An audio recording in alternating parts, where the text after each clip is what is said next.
Nous sommes, du moins la plupart, si pas tous, des chrétiens.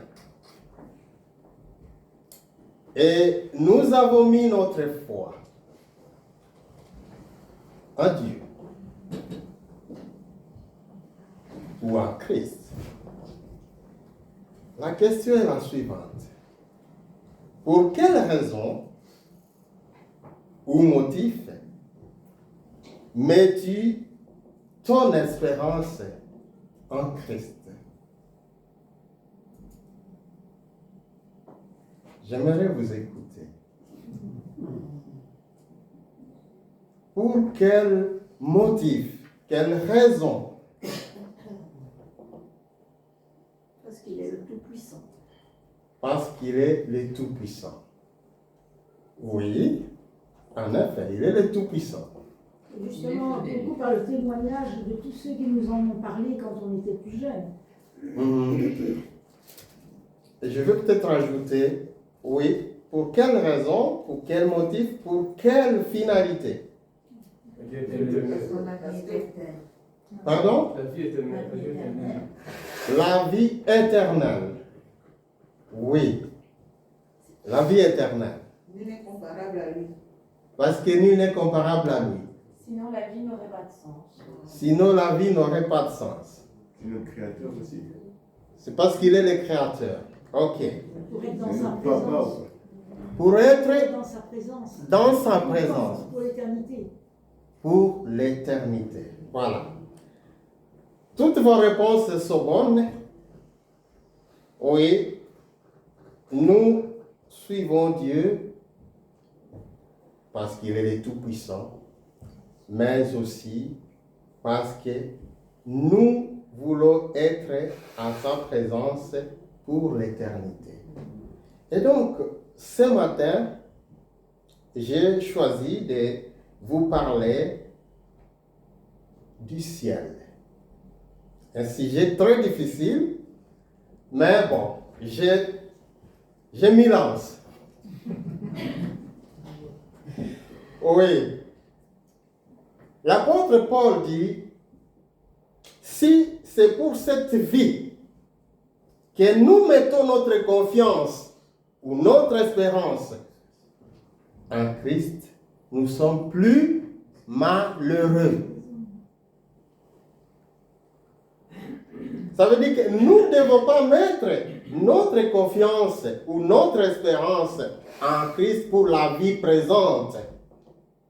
Pas parce que voilà, bon, confiance, et il me bénit, et il écoute mes prières. Oui, mais tout cela est lié à la vie terrestre qui est passagère.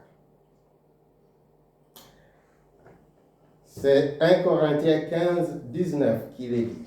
J'aime beaucoup les cantiques chrétiens, des hymnes d'espérance, pour la plupart qui exaltent le ciel. Et j'ai toujours eu l'intention, et cela un jour, parce que j'attends rarement des prédications par là du ciel, de la vie au ciel. Sauf quand il y a un deuil. Mais le ciel,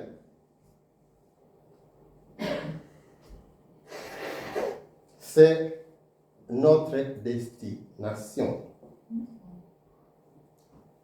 Figurez-vous, comme cadeau d'anniversaire, un livre intitulé Pieds sur terre, les yeux fixés vers le ciel, m'a été offert. Livre dont je n'ai pas encore commencé la lecture, mais ce titre m'a encouragé et persuadé de prêcher sur ce sujet. Nous allons parler, nous allons définir ce que nous attendons par ciel, le mot ciel. Nous allons parler du ciel, notre futur ou notre destination. Nous allons parler de notre vie actuelle en tant que chrétiens et nous allons parler de notre vie dans les ciels. Qu'entendons-nous par ce mot ciel? Le mot ciel est employé pour désigner plusieurs lieux. Ce n'est pas seulement le ciel qui est dans votre pensée là, mais le ciel est bleu. C'est le ciel qui commence déjà ici et qui va dans le firmament. C'est le ciel dans lequel volent les oiseaux, les avions et autres engins volants. C'est le ciel des nuages, le ciel de la météo. La météo nous parle souvent de ce ciel-là. Il y a un deuxième sens, le ciel comme espace des planètes et des étoiles ou des astres. Bref, l'univers tout entier.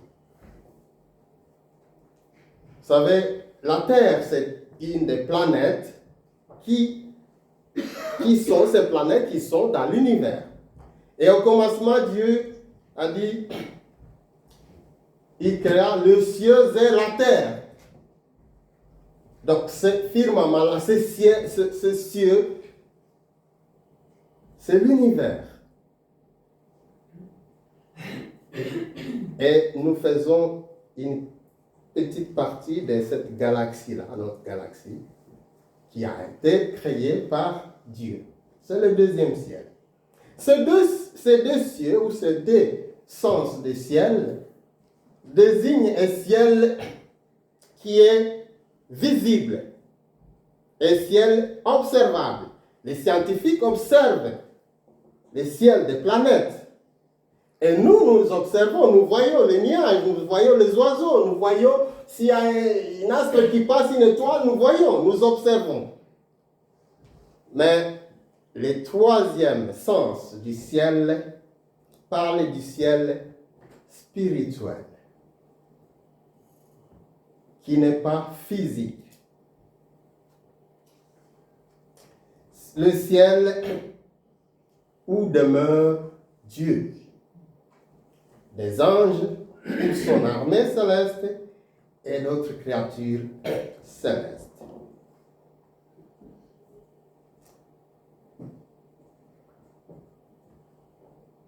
Le troisième lieu qui est désigné par le mot ciel, c'est là que se manifeste entièrement la présence glorieuse du Seigneur. C'est là où règne Dieu. C'est là où vit, où il y a sa demeure. Et c'est de ce ciel-là que je voudrais partager avec vous. Qu'est-ce que c'est que ce ciel? Qu'est-ce que le ciel? La Bible parle du ciel ou des cieux. Le ciel, qui est la demeure de Dieu, c'est le Deutéronome 26, 15. Regarde ta demeure sainte des cieux et bénis ton peuple Israël.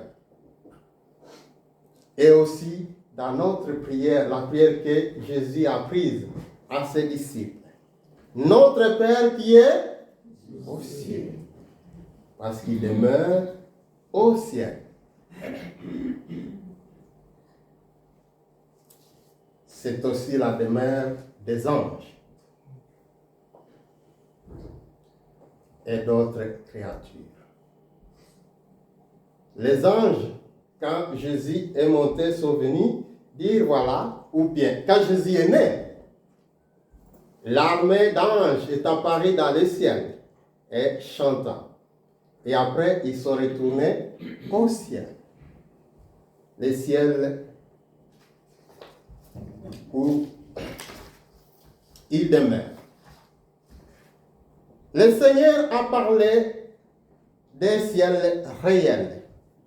Le ciel est réel, même s'il n'est pas visible physiquement, mais il est visible spirituellement. Vous savez, tout ce qui existe, maintenant ce qui est visible, au pour origine l'invisible. Les choses se décident d'abord dans l'invisible avant de se manifester. c'est ce qui est présent. Et donc, c'est un ciel réel. Jésus vient de là. Et il est retourné là. Ce n'est pas une création visible, mais il est présenté comme le lieu qui est préparé pour ceux qui croient en lui et dans lequel ils demeureront éternellement. Cela nous concerne donc. Nous devons chercher à les connaître. Nous sommes pèlerins sur cette terre. Nous passons. Nous sommes là pour un peu de temps. Mais nous marchons vers les ciels. Dans l'évangile selon Jean, que je vais vous lire, chapitre 14. Que votre cœur ne se trouble pas. Mettez votre foi en Dieu. Ou croyez en Dieu, croyez en moi. Il y a beaucoup de demeures dans la maison de mon Père. Sinon, vous aurais-je dit que je vais vous préparer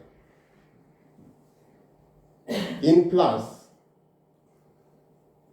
Si donc je m'en vais vous préparer une place, je reviens vous prendre auprès de moi pour que là où moi je suis, vous soyez vous aussi. Et là où moi je vais, vous en savez les chemins. Thomas lui dit, Seigneur, nous ne savons pas où tu vas. Comment saurions-nous le chemin?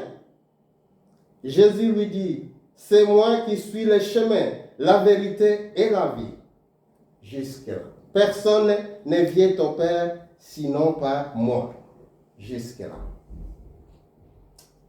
Un autre passage que je prévis de lire,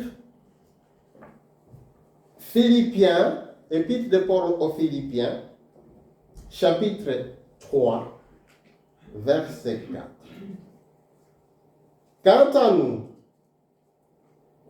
notre citoyenneté est dans les cieux. De là, nous attendons comme sauveur le Seigneur Jésus-Christ, qui transformera notre corps humilié en les configurant en son corps glorieux par l'opération qui le rend capable de tout s'assujettir. J'ai mémorisé ce verset, du moins la première partie, depuis la 5e primaire ou dans les cours de religion. Notre enseignant nous avait fait réciter ça, mais c'est dans la version, pas celle-ci, dans la version Louis II.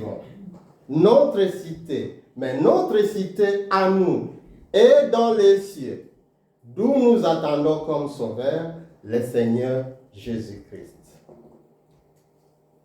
Notre cité à nous est dans les ciels.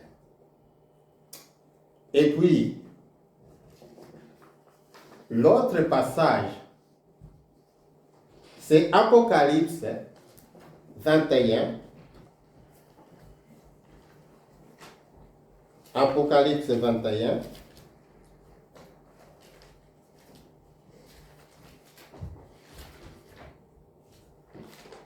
Jean parle du ciel dans un langage imagé.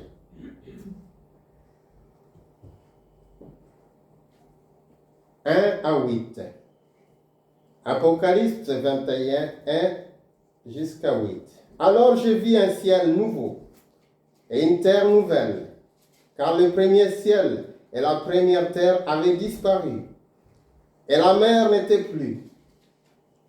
Et je vis descendre du ciel, d'auprès de Dieu, la ville sainte, la Jérusalem nouvelle, prête comme une mariée qui s'est parée pour son mari. J'entendis du trône une voix forte qui disait, « La demeure de Dieu est avec les humains. il aura sa demeure avec eux. Ils seront son peuple, et lui-même qui est Dieu avec eux, c'est-à-dire Emmanuel, sera leur Dieu. Il essuiera toutes larmes de leurs yeux. La mort ne sera plus. Il n'y aura plus ni deuil, ni cri, ni douleur, car les premières choses ont disparu. Celui qui est assis sur le trône dit, de tout j'ai fait du nouveau, et dit, écrit, car ces paroles sont certaines et vraies. Il me dit, c'est fait. C'est moi qui suis l'alpha et l'oméga, le commencement et la fin. À celui qui a soif, je donnerai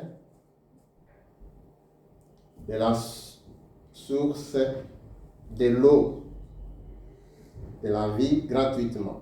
Tel sera l'héritage du vainqueur. Je serai son Dieu et lui sera mon fils.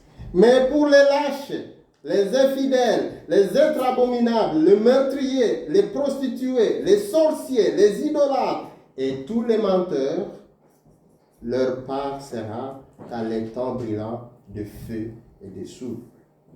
C'est la seconde mort. Parole du Seigneur.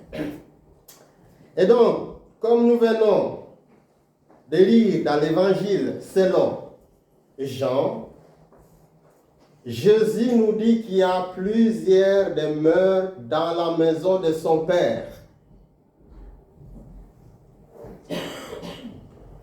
Il est allé nous préparer de la place. Il est allé préparer de la place pour son Église, pour se racheter.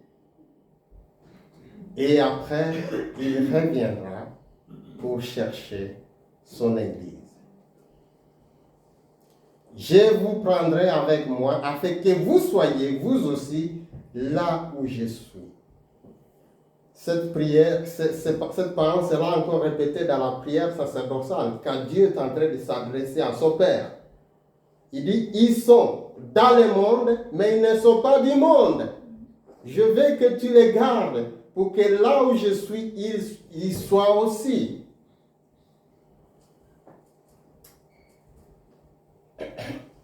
Le ciel est le lieu par excellence de la perfection. Nous entendons souvent les gens dire, la perfection n'est pas de ce monde. Car tout ce que nous connaissons sur la terre est entaché d'imperfection à cause du péché. Alors, point suivant, la vie au ciel.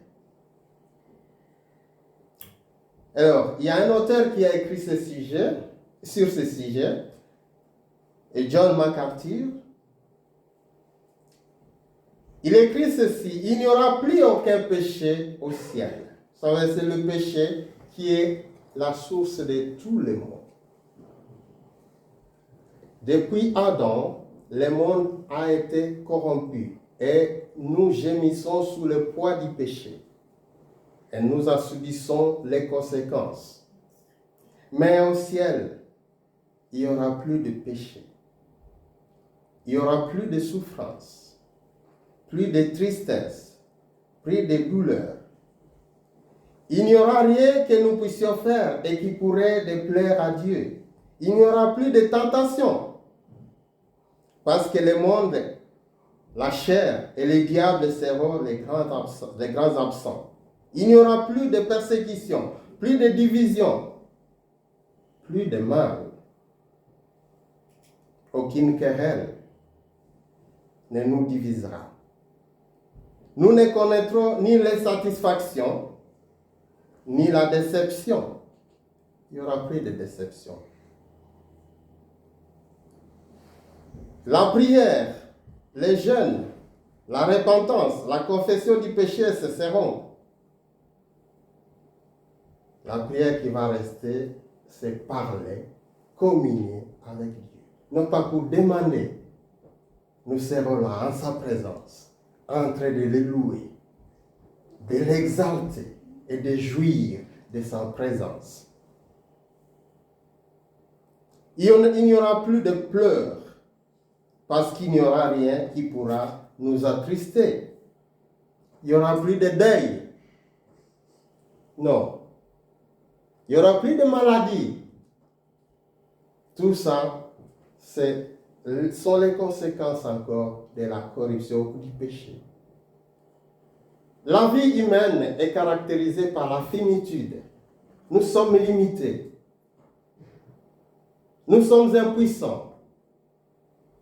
Mais là-haut, nous serons comblés par la présence de Dieu. Le ciel, c'est le lieu de la perfection. Tout sera parfait là-bas. Il y a d'abondantes joies devant ta face, des délices éternelles à ta droite. Psaume 16, 11.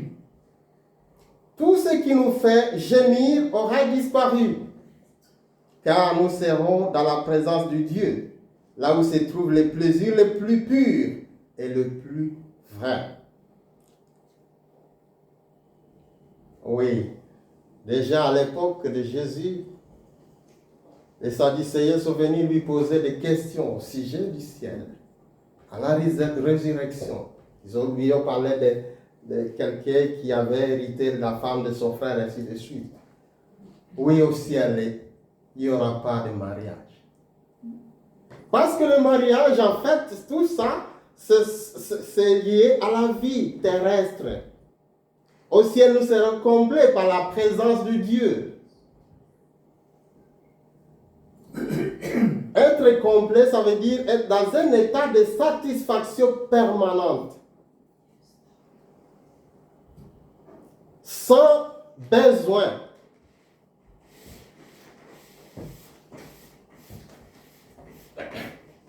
Oui. Le péché et toutes ses conséquences indésirables ayant disparu, la vie sera une bénédiction inimaginable. On ne va pas vieillir. On ne va pas perdre les cheveux. Non. On n'aura pas de rides. Non. Nous allons porter des corps célestes, des corps des anges. Ah, les Anglais disent the place to be. C'est là. Oui. C'est cet endroit que nous devons désirer ardemment. Paul disait, j'ai le désir de m'en aller et aller auprès du Seigneur. Mais à cause de vous, parce qu'il avait encore le devoir, la tâche d'affermir l'Église, il désirait ardemment aller au ciel.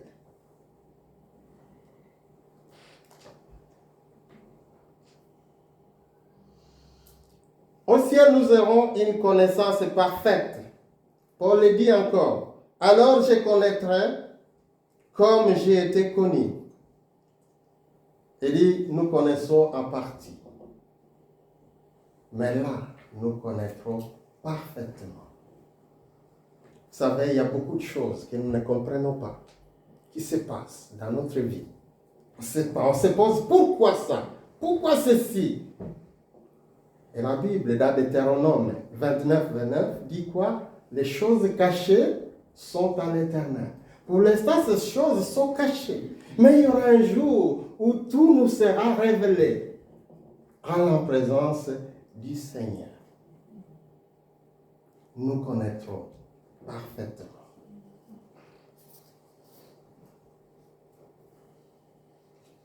Mais nous n'atteindrons pas l'omniscience, car Dieu seul est possesseur de cet attribut. C'est une des attributs de Dieu, l'omniscience.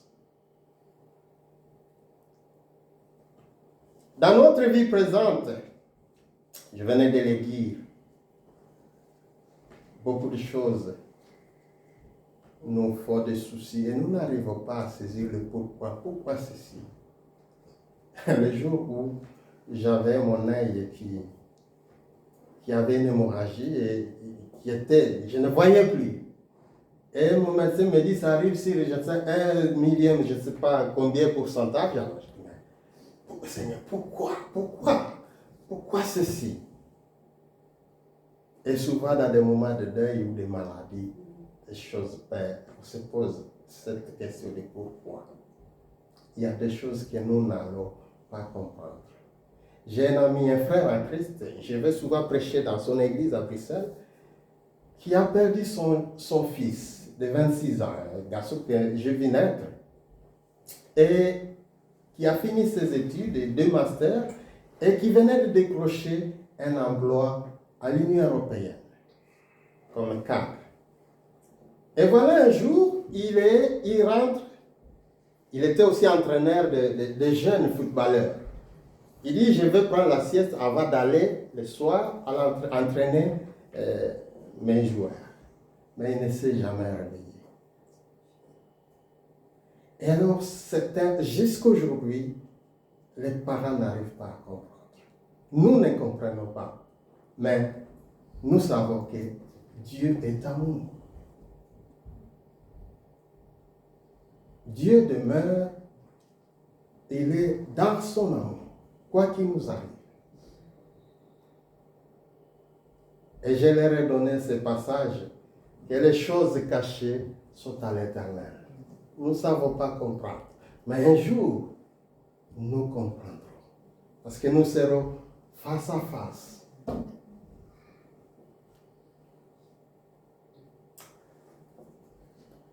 Au ciel, nous vivrons une communion incessante avec Dieu. Il y a des semaines, le frère, il nous parlait de l'intimité avec Dieu, dans la prière. Mais cette intimité reste imparfaite. Et parfois, elle n'est pas continue. Mais en la présence de Dieu, cette communion sera incessante et parfaite. Car nous serons pour toujours avec le Seigneur. Pour toujours avec le Seigneur. Notre communion actuelle avec Dieu demeure incomplète, comme voilée devant nos yeux. Paul écrit, aujourd'hui nous voyons au moyen des miroirs d'une manière obscure, mais alors nous verrons face à face. Aujourd'hui je connais en partie, mais alors je connaîtrai comme j'ai été connu. Je connaîtrai Dieu.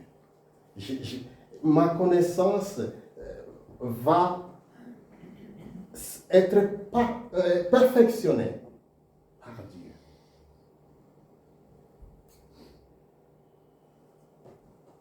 Cette communion atteindra la perfection au ciel. Et rien, ni péché, ni ténèbres, ne pourra l'entraver. Oui. Le ciel, c'est l'endroit, le lieu de la perfection. Ça s'appelle paradis. Paradis, ça vient du jardin d'Éden. C'était un paradis. Tout était parfait. Mais le péché est venu gâcher tout, corrompre tout. Mais il y a une vie nouvelle, un royaume, un nouveau royaume qui nous attend, où le péché ne sera plus. Oui.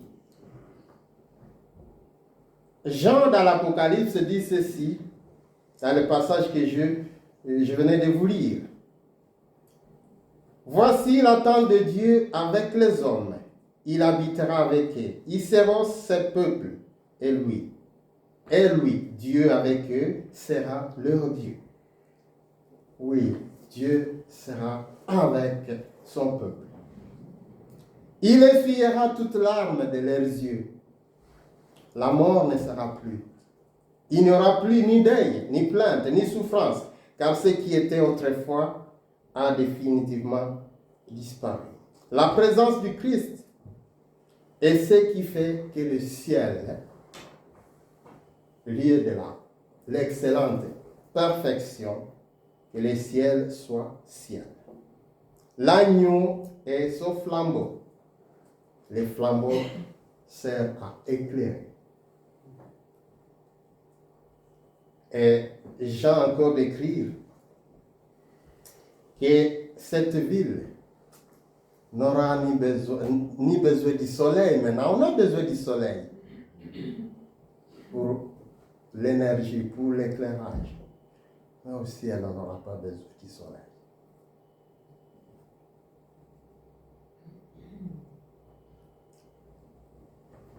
La présence du Seigneur nous éclairera. La présence du Seigneur nous complaira. Oui. Nous serons dans un état de satisfaction totale. Oui, nous serons dans la joie.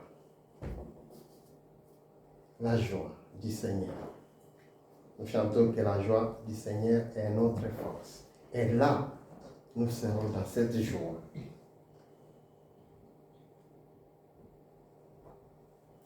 Alors au ciel, on n'aura pas besoin de la foi. On n'aura pas besoin de l'espérance. Paul avait dit, mais ces trois choses demeurent. La foi, l'espérance et l'amour. Mais la plus importante, c'est l'amour. La foi, nous serons en présence de Dieu, à qui nous avons cru. L'espérance, nous avons mis notre espérance en lui, nous serons en face de lui. On n'a plus besoin de la foi, on n'aura plus besoin de la foi, ni de l'espérance en présence de Dieu, parce que nous jouirons de sa présence. Mais c'est l'amour qui sera parfait. Et nous vivrons dans l'amour, le vrai amour. Pas seulement vis-à-vis de Dieu, mais entre même nous les racheter en présence de Dieu. Oui, ce corps parfois nous limite de nous imaginer ce qui nous attend. Nous avons chanté, il y a deux chants, Biso Togokoma Kuna. On va chanter à Lingala. Ça veut dire nous entrerons, nous arriverons là-bas, au ciel, dans l'or. Nous l'avons chanté d'ailleurs sur Zayawa. Et puis contre les bienfaits, sur la terre, nous traversons des déceptions. Nous perdons. Mais pense au divin héritage. Est-ce que tu penses souvent au ciel, ma soeur, mon frère?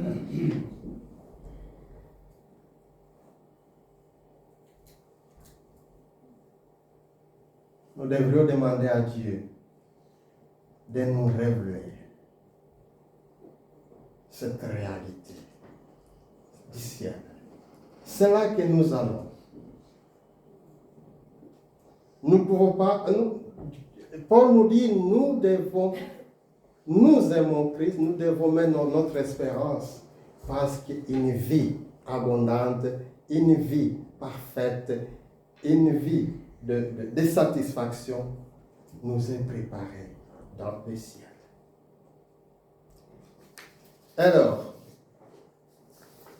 qui ira au ciel? J'aimerais vous préparer une place. Et lorsque je le ferai, je reviendrai vous chercher. Cette parole est adressée aux disciples, ça veut dire à l'Église, aux chrétiens. Il faut avoir mis sa confiance en Dieu, renoncer au péché, accepter l'œuvre salvatrice de Jésus sur la croix et donner sa vie à Jésus pour être héritier du ciel. Sinon, il y a des endroits, dans l'Apocalypse, il y a un autre endroit où ceux qui n'auront pas obéi à Dieu vont aller. L'évangéliste Luc parle de la parabole du riche, un mauvais riche, et Lazare. Lazare a souffert, mais il craignait Dieu. Les riches vivaient dans l'opulence. Il se satisfaisait lui-même. Il ne faisait pas égard à Dieu. Tous deux sont morts. Et les riches,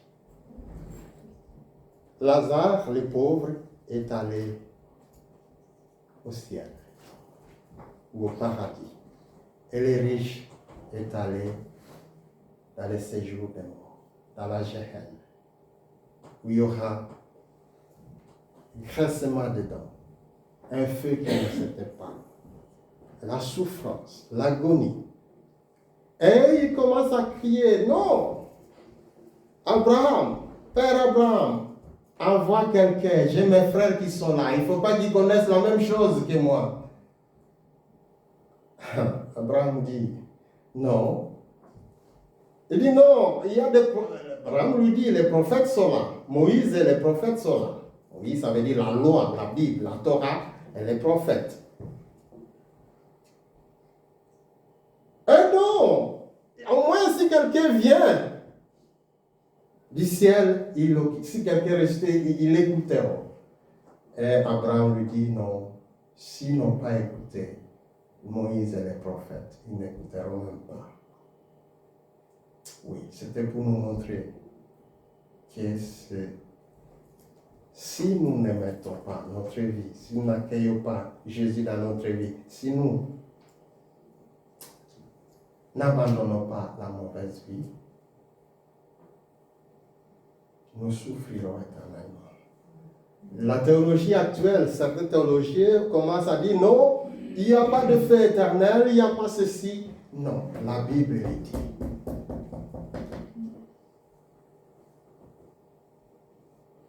Il y a deux endroits, deux destinations. La vie éternelle en présence de Dieu, dans la félicité complète, mais aussi une autre destination où il y aura grincement dedans. La Bible ne nous parle pas de, comment on appelle ça, purgatoire. Il n'y a pas de purgatoire. C'est maintenant qu'il faut choisir. C'est maintenant qu'il faut décider. Nous chantons à mon cœur, j'ai décidé de suivre Jésus. C'est maintenant qu'il faut décider de suivre Jésus. Parce qu'après, ce sera trop tard. Vous savez que la réforme a été basée sur ça. Il n'y a pas de purgatoire. C'est pendant que je suis vivant que je dois décider de Jésus. Que je dois accueillir Jésus dans ma vie. Que je dois renoncer au monde. Après, ce sera trop tard. Nous étions avec Liliane il y a quelques temps. Personne ne pouvait s'imaginer que non. 2 ou 3 ou un mois après, Liliane ne sera plus. Oui. Personne ne connaît ce qui l'attend. Mais la Bible nous demande d'être prêts.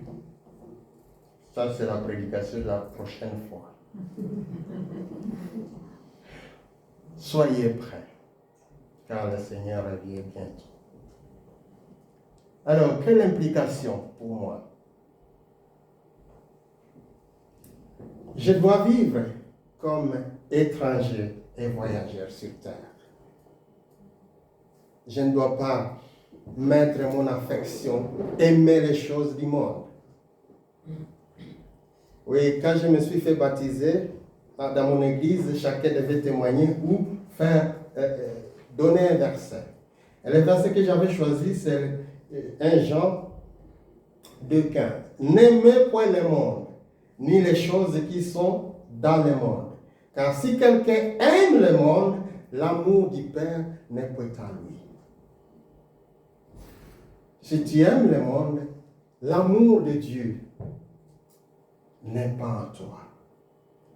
Et Paul a ajouté, affectionnez-vous aux choses d'en haut. Ouais. C'est de se considérer comme des citoyens célestes. Notre cité à nous est dans le ciel. Nous sommes là pour un petit temps. Nous sommes des touristes, en effet, des étrangers. Celui qui a écrit Hébreu faisait allusion à Abraham, Sarah et les autres qui vivaient dans des tentes et mettaient leur espérance dans une cité à venir qui n'est pas faite de mains d'hommes. Nous devons donc nous affectionner aux choses d'en haut, aux choses, à la parole de Dieu, méditer la parole de Dieu tous les jours. Parce que nous voulons écouter les choses du ciel, là où nous allons. L'ambassadeur dans un pays étranger aime toujours écouter les nouvelles de son pays. Nous sommes des ambassadeurs pour Christ. Et nous devons chercher à écouter les choses de notre nouvelle patrie. Oui. Nous devons nous dépouiller, nous séparer du mal. Éviter le mal. Oui. Mais nous devons aussi laver notre robe. Oui. Laver, nettoyer notre robe par le sang de Jésus.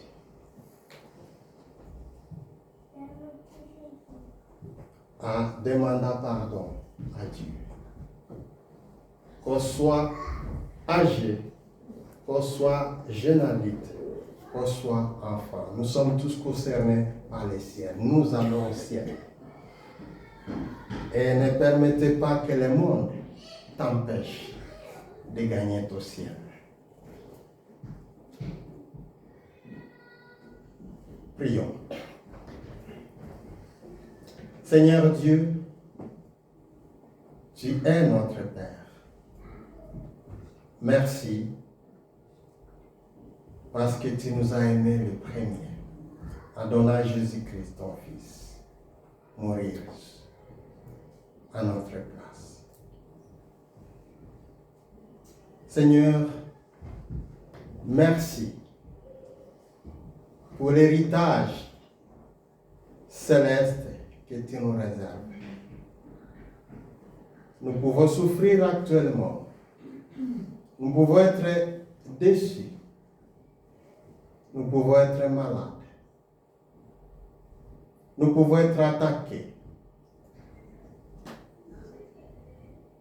Nous pouvons pleurer.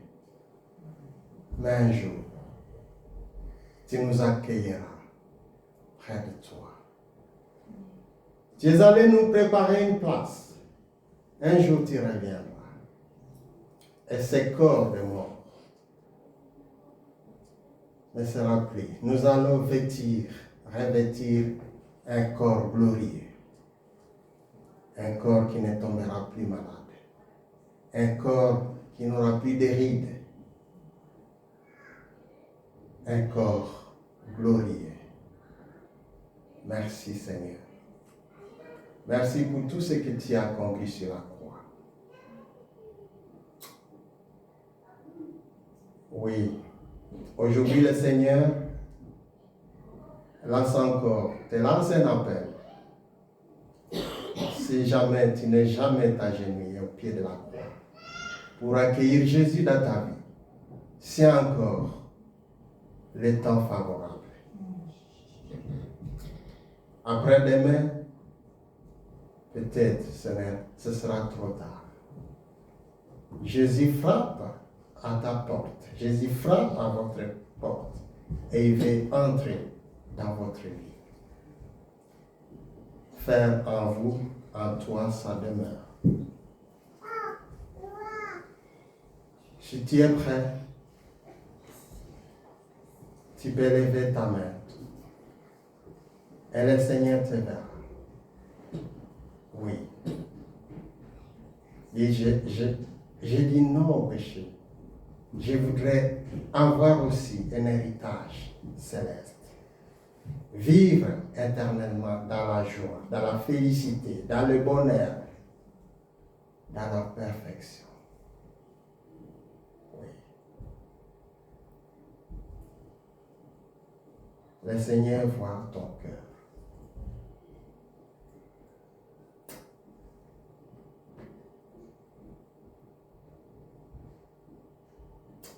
de Jésus.